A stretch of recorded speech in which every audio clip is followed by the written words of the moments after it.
So the question I wanted to start out with today, that if you think about your life, is there anything from your past, near past, or recent past, or far past, because those other two are the same thing, in case you were wondering, is there anything in your past that you have difficulty moving on from? Like you don't necessarily think about it all the time, but it's always kind of there. It might be something that you did. It might be something that happened to you. But it kind of holds on to you. And even though it's in the past, it still impacts your life today. And it actually affects the way you live today. Right? And the reality is that we all have painful events from our past. And some of them we seem to be able to work through and get to the other side. But other ones, we can't seem to do that. That they seem to keep defining our lives. Even if other people don't know about it. We know about it. And we struggle to get through it. And if that is you, first thing I want to say is that you're not alone, right? That many of us have those situations because it does take time to work through many of the things that we struggle with. But the thing that we're talking about in this series is this idea that, we're a work in progress, right? It's okay to be a work in progress. And some of the journeys of our life take time to get through. But no matter how heavy it is, no matter how difficult it is, there is hope, right? There is a path and a promise of things that can be better.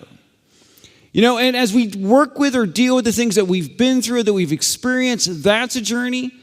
The reality is that a living faith, an active faith is a journey. Right? That as we grow in our faith and we learn new things and we discover new things and often we experience new things, there are often situations that we thought we had all figured out. But as real life kind of impacts it, maybe we don't have it as figured out. Right? We all struggle to truly live out our faith. I mean, if we look at the way the New Testament, specifically Jesus, calls us to live our faith and apply our faith, right? We're all working through that. We're all learning to do it more effectively.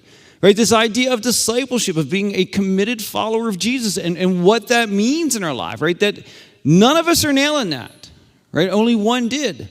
And again, I don't say that as condemnation. I just want to remind us that we're on a journey. We're growing. We're trying to live it as fully as we can. Right? We're trying to live lives that are impactful and meaningful, and in that, hopeful and joyful. Right? Because we are all still figuring it out.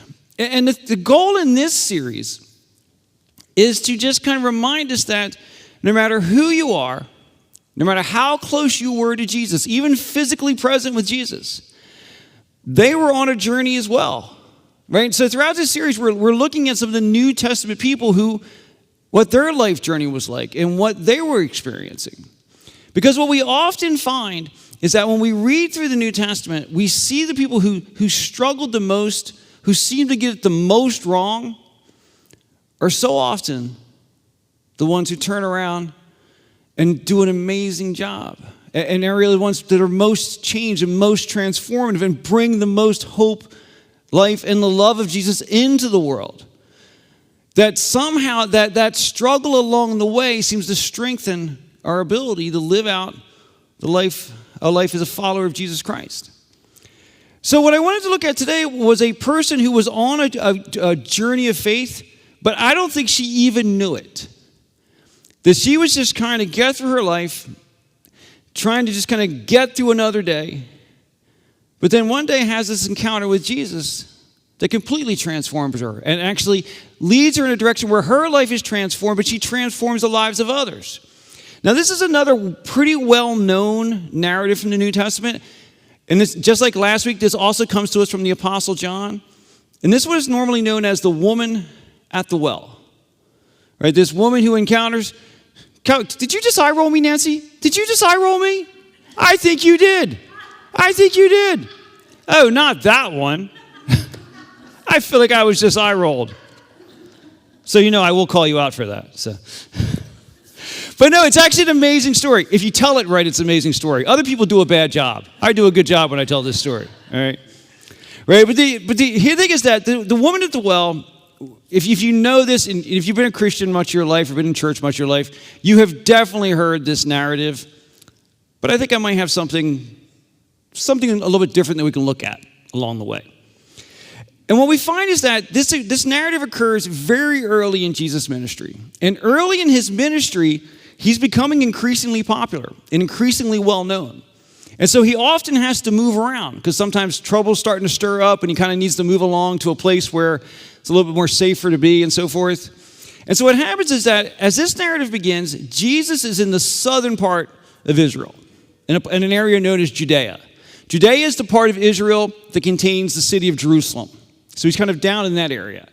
And he wants to travel up to another region known as Galilee, which is way up north.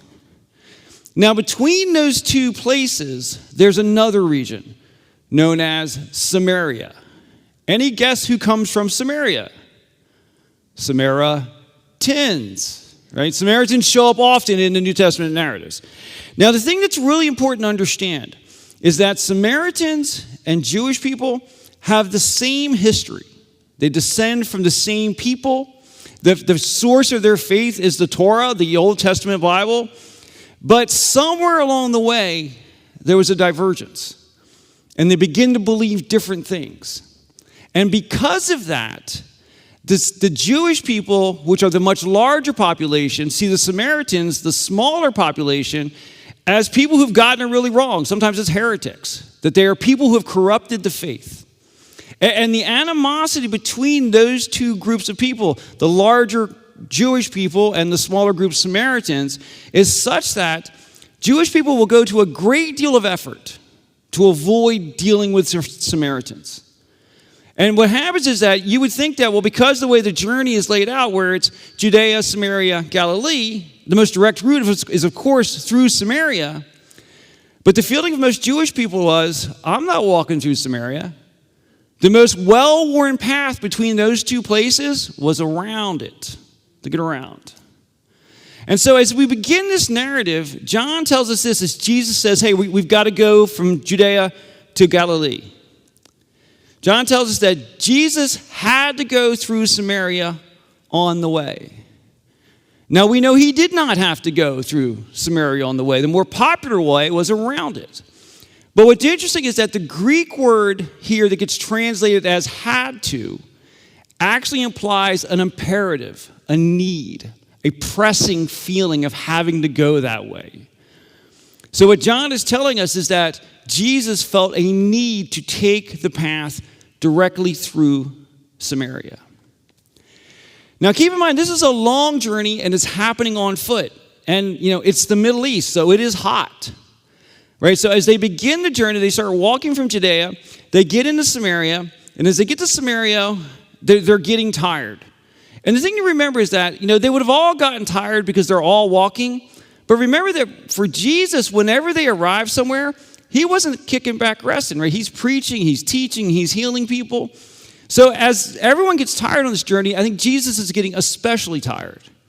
So what the disciples agree to do is let Jesus kind of take a break and rest. And then they'll walk off and they'll go find some food for them to have here at midday. And so John tells us this. He says, Jacob's well was there, and Jesus, tired from the long walk, sat wearily beside the well about noontime. So he's kind of kicking back. He's against this well. It's well known as Jacob's well. And as he's there, a woman comes out to draw water from the well. Now we hear that and they go, well, that's what you do at a well, so that makes sense. Right? But the time of day tells us a lot about what's happening in this woman's life. That in that culture at that time, there was a very distinct rhythm to life, right? And roles were very gender-based. And it was the woman's responsibility to go get the water. But what would normally happen is at the start of the day, while it is still cool outside, the women would go out to collect the water. And all the women would go out around the same time. Because it was actually a very social experience. They would get there, they would talk, they would catch up on each other's families, they would catch up on all the news, and then they would head back. And so what we know about this woman that Jesus encounters, she didn't want to run into those other people. That she was avoiding encountering the other people. She wanted to avoid encountering other people so much that she was willing to walk out in the noontime Middle Eastern sun to get the water rather than deal with those people. Now, I know we all have days like that, right? right? But in her case, this was a regular thing, we discover. But here's what happens, right? Is that she goes out to get the water, but by the well, which is supposed to be empty because it's hot, there's this guy sitting there. And not just a guy, she would have recognized him as Jewish. So this Jewish guy is sitting there, this guy who looks down on me for who I am and what I believe. And I've always imagined this, and this next thing I'm making up, I've always imagined this, that as she stepped out and she saw him and she's like, I could go a whole day without water. Like, I don't think I need that water. I think we'll be okay. But finally decides that, maybe I can't go the whole day without water. And so she goes to the well, and what she's hoping for is that, he doesn't like me, I don't like him, I'm just going to get my water, get out of here, we're going to ignore each other, perfect relationship. But then Jesus does something that was unthinkable to her. He not only talks to her, he asks her for a drink of water. And that was not what she was expecting. And the narrative tells us that the woman was surprised, for Jews refused to have anything to do with Samaritans. And she said to Jesus, "You're a Jew and I'm a Samaritan woman. Why are you asking me for a drink?" I think she's actually offended. You normally wouldn't even talk to me. You wouldn't even acknowledge that I'm here, but you need something now? And now I'm good enough to talk to? I think that's what she's experiencing here. And that's not what Jesus is doing, though. Right? What Jesus is doing here is I think he knows something. That he knows there's a reason that she's come out here to avoid the social interaction. That there's something in her life. There's a pain. There's a hurt. And he's simply reaching out to her to connect with her. See, what I think is happening there is Jesus is doing for her what he wants to do for us, what he wants to do for you, what he wants to do for me. In those moments where we are hurting so much and we feel like there's no way forward and there's no way God would want anything to do with me based on what I've done or what I'm thinking or what I've been through or what has happened to me, that's when he reaches out to us the most. Jesus is reaching out to her because he knows her pain. And Jesus wants to reach out to you because he knows your pain. He knows my pain. And I think he's really inviting her as he invites us to share that pain with him, to open up about that pain with him. So when she says this to him about, you're talking to me now because you want some water, Jesus' reply is, if you only knew the gift God has for you. Just like he's saying to you, like he's saying to me, if you only knew what I have for you, then maybe you would experience this life differently. If you only knew what I had for you, you wouldn't keep suffering that way. You wouldn't keep holding on to that thing that you know is hurting you, that you know is holding you down. If you only knew what God has for you, you would embrace that freedom. You would let go of it. I would let go of it. And so he says that to her. As he says to her that if you only knew what God had for you and who you were speaking to, you would ask me and I would give you living water. Now, as he says this, I think she's a bit confused. Because first of all, it's kind of like, you know how wells work, right? Like it's a deep hole and there's something at the bottom. She seems just kind of sitting there. Like, what are you going to do for me? She actually says, but sir, you don't have a rope or a bucket. And this well is very deep. Where would you get this living water from? In fact, living water from. Like, where is that going to come from? And honestly, I think I read this as she is getting annoyed. Right? Because she goes on to say, and besides, do you think you're greater than our ancestor Jacob who gave us this well? And how can you offer better water than he and his sons and his animals enjoyed? Now, when she talks about, do you think you are better than Jacob?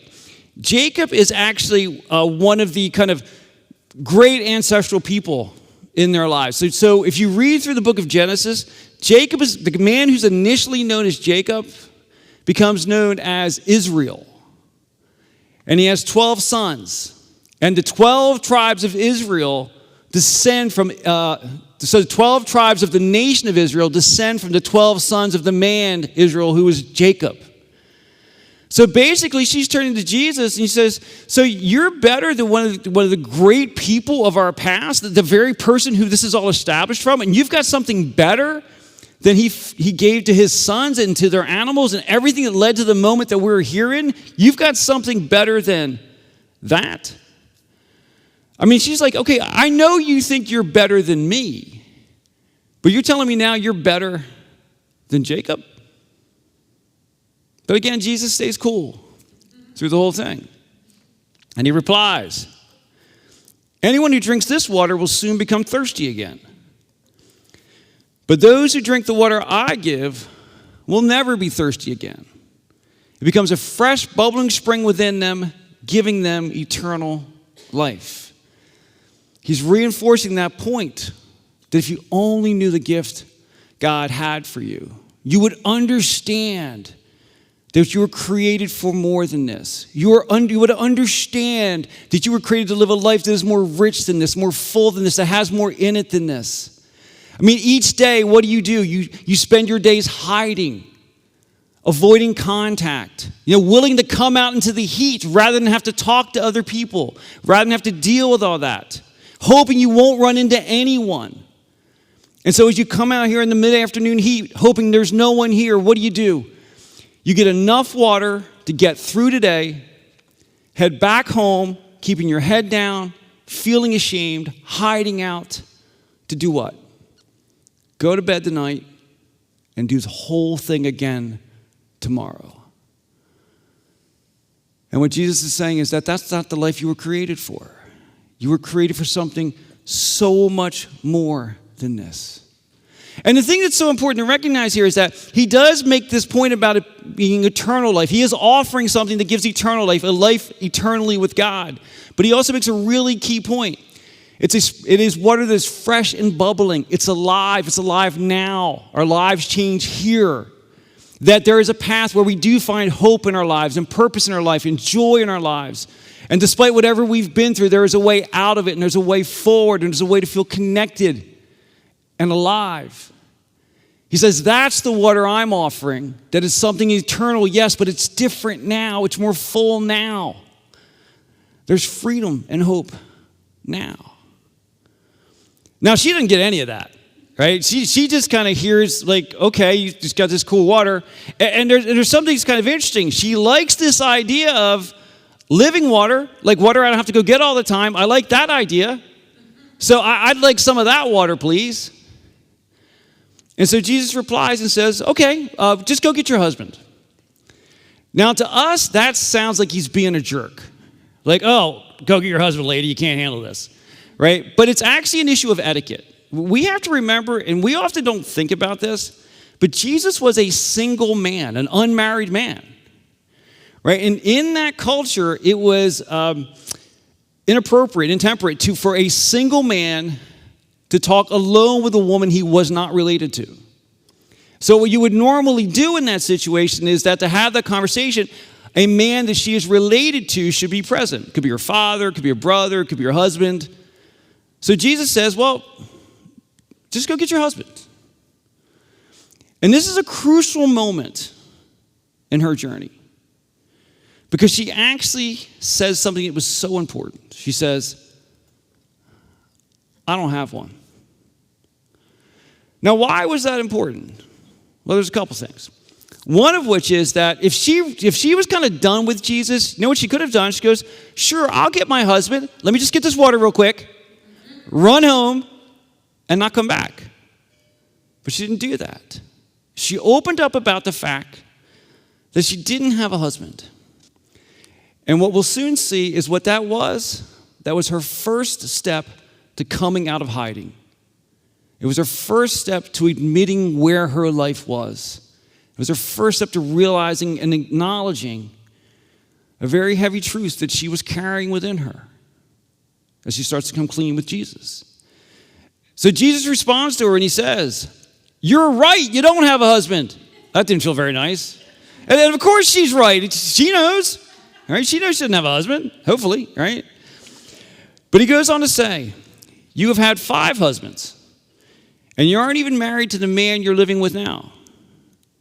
You certainly spoke the truth. And that's so powerful there, right? Because he's like, you're right. I know. And as you often hear me pray, when we say our prayers together on a prayer list, I always say, Lord, you know what we need before we even ask, but what? You want us to bring it to you. You want us to share it with you because you want that kind of relationship with us where we actually talk to you about what we're dealing with and what we're feeling. So Jesus knew the answer, but he didn't tell her he knew. He didn't lecture at her. He extended an invitation for her to open up to him about what she was dealing with and what was going on in her life. So what does that tell us? And now she's admitted she doesn't have a husband, and Jesus says that, yeah, you've had 5 husbands, and you're not, the one you're living with now is not your husband. What does that tell us about her? Well, there are a few possibilities. One possibility is, and I think this is the least likely, but it is a possibility, so I'll mention it. The word husband, one of the things I want to back up, I always like to say this explicitly. Remember, the Bible was not written in English. Right? This part of the Bible was written in a version of ancient Greek. So somebody had to translate it. Translations are never perfect, right? Because languages are very different. Languages don't translate word for word. So there's always a little bit of work that has to go into the translation. Well, where this says you have had 5 husbands, the Greek word that's translated here as husbands can also be translated as man or men. So one possible translation is, you have had 5 men. In that culture, in that time, that would mean she'd had 5 affairs along the way. Now, again, I don't think that's what it means, but that is a possible translation of it. But I do think we should believe the translators, right? This is what they specialize in. So they translated to husband. So what does 5 husbands tell us? Well, one possibility is she's been married 5 times and they all died. And if that was true, that would be tragic, right? But also she would be seen as cursed, right? The Black Widow, you marry her, you die, right? And I think she may have tried to hide that. I'm not even sure if the people in the village she's in know that, right? Because she's so surprised that Jesus knows this. So that's one possibility. The other possibility is that she's been divorced 5 times. But there's something really important for us to understand how divorce worked for them. It was very difficult for a woman in that time frame to initiate a divorce. The likelihood of one woman initiating successfully 5 divorces on her own, unimaginable. Which means that the men have divorced her 5 times. And that's tragic. And we don't know why. One possibility is that she couldn't have children. And so she would be seen as what? Cursed. Even though it's not true. Right? That she would have been seen as someone who is a problem. Right? Whatever it is, what it tells us is that she is carrying a deep pain inside of her that she is trying to keep hidden. And she doesn't want to share with anyone. And she's holding on to that. But the key is, she's beginning to open up to Jesus about it. She's beginning to talk to him. She's beginning to share with him her pain. And as she does that, she goes on to say, "Sir, you must be a prophet. You must be from God. Because no one knows what you know, or there's certainly no way you could know what you have said to me. And if you know that, you must be from God." And I think what's happening here is she's beginning to feel some relief from her pain for the very first time, or certainly for the very first time in a long time. But then as she says that, she then says something kind of unexpected. She says this. She says, "So tell me, why is it that you Jews insist that Jerusalem is the only place of worship, while we Samaritans claim it is here, on Mount Gerizim, where our ancestors worshiped?" She actually just went from this really personal, really meaningful conversation to a religious argument. It'd be like you and I are sitting down together, right? And I'm sharing some things with you about my past, and we're getting really kind of personal. And first I'm feeling some relief, but I'm starting to get nervous because getting real is getting hard. And I go, "Hey, you know what? What about those Democrats? You say you're a Christian, but you vote for Democrats? Oh, you say you're a Christian, you vote for Republicans? Oh, I know this guy. He says it's a Christian. But do you know what candidate he voted for? What am I doing? I'm spinning up an argument. Because if we're arguing, we're not talking about me anymore. That's what she did. She took this moment where she's connecting with Jesus, and this idea of real freedom is so scary. So she tries to blow it up. She pulls that in. It's becoming too real, too personal. And I think that we all want to look at that in our lives. Again, I don't say this with condemnation. I do it too. You know, that example took me no time at all to come up with, sort of thing, right? That when we start talking about real things, personal things, opening up about our past, as much as we want to be free from it, the thought of facing it is just too much sometimes. You know, and even surrendering it to God can seem impossibly difficult at times. And so we want to embrace the gift that is. And that's the importance of having people in our lives as well that we can trust. It's that combination of confessing to God and confessing to others where we really start to find freedom and wholeness. Now, even though she kind of tries to blow it up, Jesus doesn't take the bait. He does address her question, but then he redirects it to more important things. It says, Jesus replied, "Believe me, dear woman, the time is coming when it will no longer matter whether you worship the Father on this mountain or in Jerusalem. But the time is coming, indeed it is here now, when true worshipers will worship the Father in spirit and in truth. The Father is looking for those who will worship him that way." The point that Jesus makes here is that worshiping God, connecting with God, is not about a place. You don't have to go to a certain place to do it. I mean, there's certainly value in gathering together to do it, but there's no magical place, whether you meet in a church building, you meet in a field outside, or you meet in a schoolroom, right? Or at home, right? Those are all places where we can come together because we worship in spirits. God is spirit. We connect our spirits with his spirit. That's worshiping in spirit and in truth, right? That what he's inviting her to do is basically to become a disciple of his, right? A disciple of Jesus, embracing that. And as for us as disciples of Jesus, right, the way we do that is we come together to worship together. But then we also do the work to continue growing in our faith, right? To make engaging with our faith a regular part of our lives, make living our faith, actually live out the things that we talk about and the things that we read about in the Bible and make those active parts of our lives. Right, that through that we grow closer to God, right? You know, I'm going to say this, don't get upset with me. This isn't the house of God. You are the house of God. I am the house of God, right? We honor this place because of its history and the people who have gathered here, but your relationship with God is inside of your soul, inside of your spirit. And mine is the same. And we connect together and come together as a community of Jesus followers, a community of Christ followers, a community of people who want to make a difference by the power of God. You are the house of God. I am the house of God. Together we are the community of God.